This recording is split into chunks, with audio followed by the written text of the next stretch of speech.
जय हिंद दोस्तों। इस वीडियो में हम लोग बात करेंगे क्लास 10 सिविक्स का हमारा पहला चैप्टर सत्ता की साझेदारी।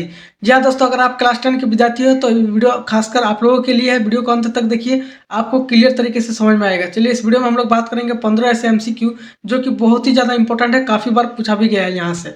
आइए सबसे पहला एमसीक्यू देखते हैं हमारा क्या है। कह रहा है कि सत्ता की साझेदारी को, रुकिए थोड़ा सा कलर हम चेंज करते हैं ताकि आपको समझने में परेशानी ना हो।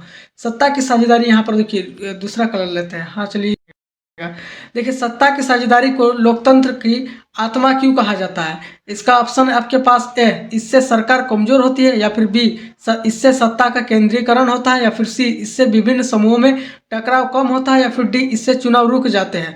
तो इसका राइट आंसर क्या होगा दोस्तों? सत्ता की साझेदारी। सत्ता की साझेदारी मतलब पावर शेयरिंग करना, यानी अपने पावर को शेयर करना। तो जब तक पावर शेयर करेगा नहीं तो वो लोग देश जो है वो लोकतंत्र नहीं कहलाएगा यहाँ पर। तो इसका एक का क्या हो जाएगा? सी हो जाएगा। इससे विभिन्न समूह में टकराव कम होता है क्योंकि सबको पावर मिलता है यहाँ पर।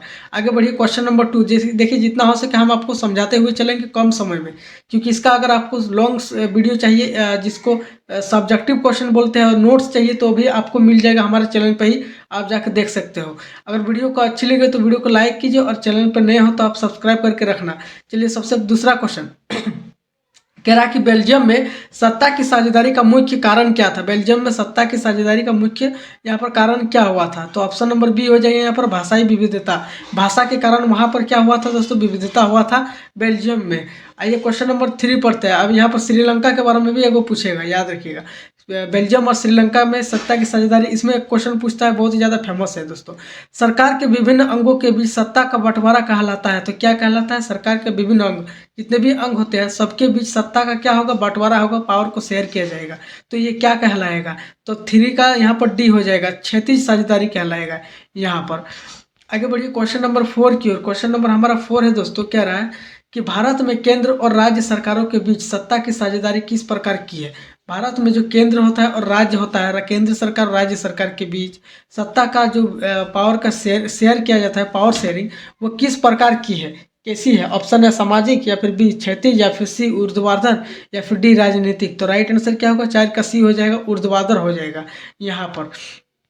क्वेश्चन नंबर 5 की ओर बढ़ते हैं। क्वेश्चन नंबर 5 है यहाँ पर हमारा, कह रहा है दोस्तों कि निम्न में से कौन सा सत्ता की साझेदारी का उदाहरण है। निम्न में से कौन सा एक सत्ता की साझेदारी का एक उदाहरण है, आपको बताना है। ऑप्शन है राष्ट्रपति का शासन, या फिर बी अल्पसंख्यकों को प्रतिनिधित्व, या फिर सी एकदलीय शासन, या फिर डी तानाशाही। तो राइट आंसर क्या होगा दोस्तों? 5 का बी हो जाएगा यहाँ पर, अल्पसंख्यकों को प्रतिनिधित्व यहाँ पर। क्वेश्चन नंबर 6 की ओर बढ़ते हैं दोस्तों, फटाफट से करेंगे। 15 ही क्वेश्चन है। श्रीलंका में किस समुदाय को बहुमत के आधार पर विशेष अधिकार दिया गया है? बहुमत के आधार पर, जहाँ पर बहुत सारा यहाँ पर लोगों का मत होता है, या फिर वोटिंग होता है, चुनाव होता है, तो वहाँ पर ऐसे इस आधार पर वहाँ पर विशेष अधिकार मिला है। तो ऑप्शन है तमिल, या फिर बी मुस्लिम, या फिर सी ईसाई, या फिर डी सिंगली।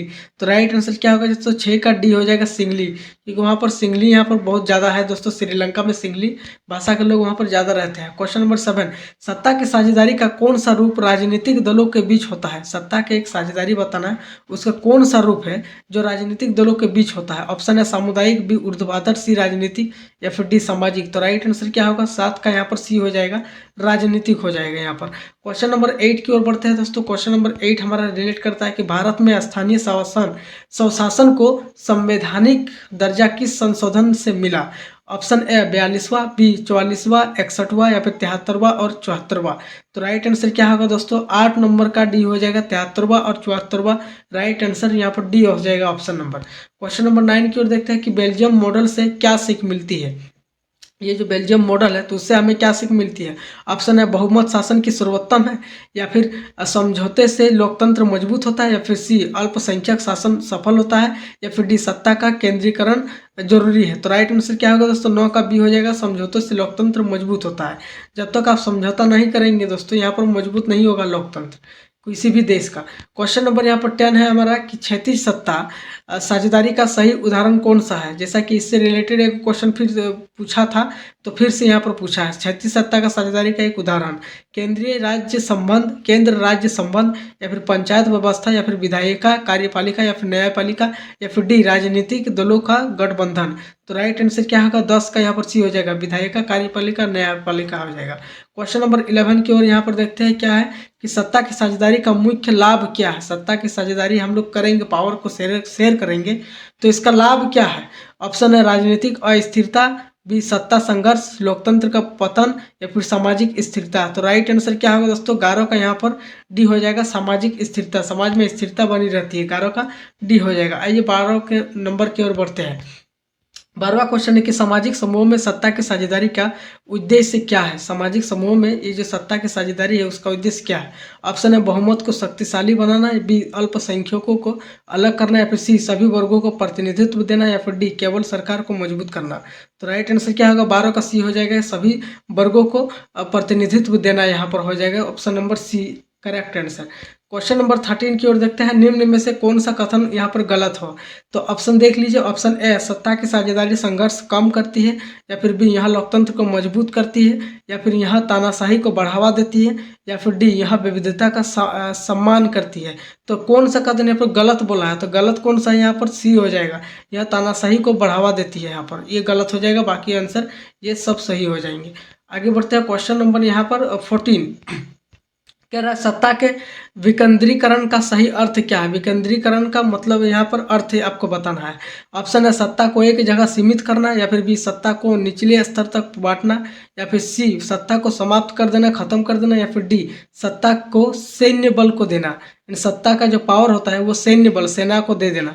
तो राइट आंसर क्या होगा 14 का बी हो जाएगा, सत्ता को निचले स्तर जितना हो सके निचले ऊपर से लेकर निचले स्तर तक बांट देना सत्ता को। सबके पास पावर होना चाहिए, ऐसा नहीं है।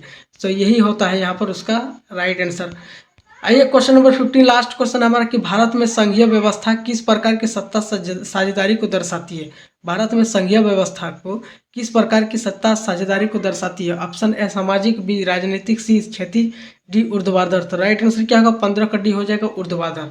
तो दोस्तों यहाँ पर हमारा पूरा चैप्टर खत्म होता है, 15 ही MCQ लेके आए थे। तो वीडियो अच्छी लगी तो वीडियो को लाइक कीजिए, चैनल पर नया हो तो सब्सक्राइब करके जाना। मिलते हैं नेक्स्ट वीडियो में, जय हिंद।